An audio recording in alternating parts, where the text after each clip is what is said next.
చెప్పండి బ్రదర్. ఇవాళ group 1 conduct చేసిన సక్సెస్ఫుల్గా కంప్లీట్ చేసినామని ప్రభుత్వం చెప్తా ఉంది. సో అవకతవకలు జరిగినాయని మీరు చెప్తా ఉన్నారు. ఇంగ్లీష్ మీడియం నుంచి Telugu medium transaction question paper అనేది తప్పులు పడ్డాయి. గ్రాంధిక భాషలో తయారు చేసి తెలుగు మీడియం విద్యార్థులకు అన్యాయం చేస్తున్నారు. టీఎస్పీఎస్సీని టీజీఎస్పీగా తయారు చేశారు. సీఎం రేవంత్ రెడ్డి గారు గ్రూప్ 2 గ్రూప్ 3 పోస్టులు పెంచుతా అని గద్దెనెక్కారు.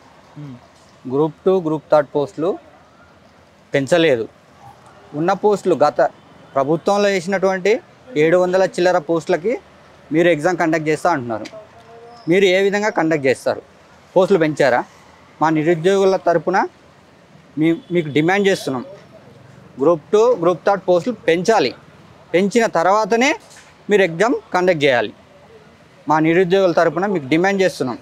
లేని పక్షంలో లక్షల మంది నిరుద్యోగుల తరపున టీఎస్పీఎస్సీని ముట్టడిస్తాం, అసెంబ్లీని ముట్టడిస్తాం. రైట్ కాదు బ్రదర్, ఇవాళ పోస్టులు పెంచాలని మీరు అంటా ఉన్నారు. ఆల్రెడీ షెడ్యూల్ కూడా డేట్ కూడా ఖరారు చేస్తున్నామని ప్రభుత్వం చెప్తుంది. పెంచే దిశగా నడుస్తుందని మీకు నమ్మకం ఉందా? పెంచే దిశగా నడవాలి కూడా నడవాలి. గవర్నమెంట్ అనేది ప్రభుత్వం అనేది ప్రజలకు సంబంధించిన పరిపాలన చేయాల్సిన ప్రభుత్వాలే ఉండాలి కదా రాష్ట్రాలలో. ప్రజాపాలన అంటున్నావు నువ్వు. ప్రజాపాలన ఎట్లయితుంది? నీది నియంత పాలన అవుతుంది. విద్యార్థుల యొక్క సమస్యల్ని పట్టించుకుంటున్నాను, విద్యార్థుల యొక్క విన్నపాలని తీసుకుంటున్నాను. పోస్టులు పెంచినవా? పోస్టులు పెంచకుండా నువ్వు ఎగ్జామ్ ఎట్లా కండక్ట్ చేస్తారు? నిరుద్యోగుల ప్రభుత్వం అని చెప్తారు. ఏం నిరుద్యోగుల ప్రభుత్వం కానే కాదు. నిరుద్యోగులు ఈరోజు వచ్చి మీడియా ముందు మాట్లాడుతున్నారంటే ప్రభుత్వం మీద వ్యతిరేకత ఉండడం వల్లనే మాట్లాడుతున్నారు. విద్యార్థుల యొక్క సమస్యల్ని మీరు పట్టించుకోవట్లేదు. విద్యార్థులకి 2 లక్షల ఉద్యోగాలు ఫిల్ చేస్తున్నారు. క్యాలెండర్ లేదు, ఉద్యోగాలు లేవు. గత ప్రభుత్వంలో వేసినటువంటి 30,000 ఉద్యోగాలని నేను ఫిల్ చేసిన నువ్వు చెప్పుకుంటున్నావు. సీఎం రేవంత్ రెడ్డి గారు ఉద్యోగాలు ఫిల్ చేయకపోతే ప్రభుత్వాలు కూలిపోతాయి. మీరు గ్రూప్ 2 గ్రూప్ 3 పోస్టులు పెంచి తర్వాతనే ఎగ్జామ్ కండక్ట్ చేయాలని విద్యార్థుల తరపున డిమాండ్ చేస్తున్నాం. లేని పక్షంలో టీఎస్పీఎస్సీని ముట్టడిస్తాం, అసెంబ్లీని ముట్టడిస్తాం, ఎమ్మెల్యేలని ఎంపీ మినిస్టర్లని అందరినీ కూడా వినతి పత్రాలు ఇస్తాం, ఎక్కడికక్కడ ముట్టడిస్తాం. ఎగ్జామ్లు వచ్చేసి తెలంగాణ అంశాల గురించి కొంచెం టాపిక్స్ అయితే తక్కువ కవర్ చేశారు.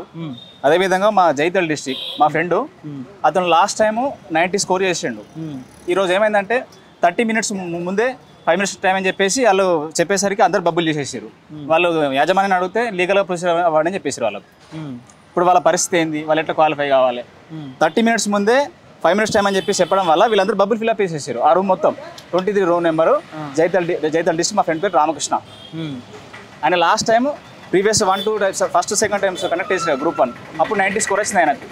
ఆయన సీరియస్ ఆస్పిరెంట్. ఆయన ఇప్పుడు ఆయనకి ఏ విధంగా న్యాయం చేస్తారు అంటే హాఫ్ అన్ అవర్ ఉండగా 5 మినిట్స్ ఉందని చెప్పేసారు. వాళ్ళంతా బబ్బులు చేసేసారు. అంటే రూమ్ మొత్తమా లేకపోతే సెంటర్ మొత్తం? రూమ్ మొత్తం. ఇది పరిస్థితి. దీనికి ఏ విధంగా మీరు చర్యలు తీసుకుంటారు? వాళ్ళకి మళ్ళీ ఎగ్జామ్ కండక్ట్ చేస్తారు. వాళ్ళకి ఏమన్నా మళ్ళీ ఎంతమంది ఉంటారు రూమ్లో? కనీసం 20 మెంబర్స్ ఉంటారు. 20 మెంబర్స్ ఈజీగా ఉంటారు. ఏమంటారు ఇన్విజిలేటర్ తర్వాత అడిగితే ఏమంటారు?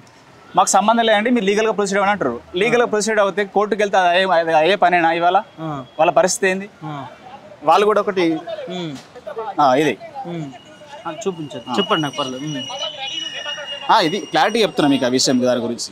ఇది మా ఒపీనియన్. దాదాపు అర్ధగంట ముందు ఉన్న టైంని 5 నిమిషాలు ఉందని చెప్పారు. అంటే అధికార లోపమేనా ఇక్కడ?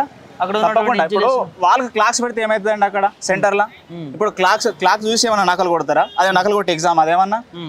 క్లాక్స్ తప్పకుండా పెట్టాలి నేను చెప్తున్నాం. ఈ సందర్భంగా పెట్టడం పోవడం టైం తక్కువ ఉందని చెప్పడం, దీనికి ఎవరు న్యాయం చేస్తారు? ఇది మనకు కావాల్సిన విషయం.